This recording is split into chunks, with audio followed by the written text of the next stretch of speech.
Okay, good morning sa ating lahat. Ito po yung weather updates natin sa kay Sansan, Typhoon Saisan. No? So, tingnan nyo nga, oh, Wednesday, Thursday, dyan pa rin siya. Thursday. So, mabagal yung ano niya. Yung pagtakbo niya, kaya palakas. So, nagbabago, Monday na siya makakarating. Pero dyan pa rin siya sa tatama siya sa lupa ng Japan, Monday. Nung nakaraan, dapat Thursday, nandyan na siya Pero ngayon, wala pa kasi, hindi siya umalis So, yun yung tracks ng natin sa Bagyo ngayon. Bagyong Sansan. So, malayo naman yan sa Pilipinas.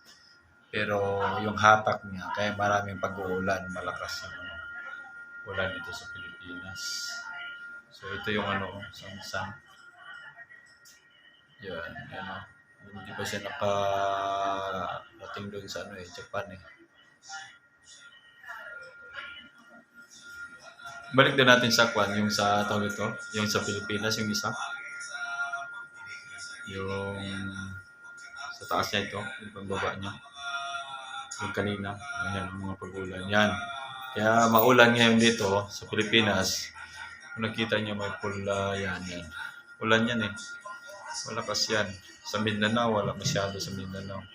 Dito sa Manila, maulan yan. Yan, nasa gitna na ngayon yung iba Maulap na nagdadala ng ulan. Malakas yan na ulan pag mga ganyan. So, ganun rin sa sa Visayas, may mga pag-ulan din.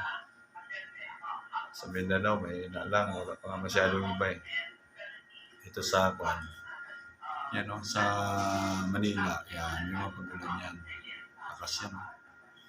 Okay, thank you for watching.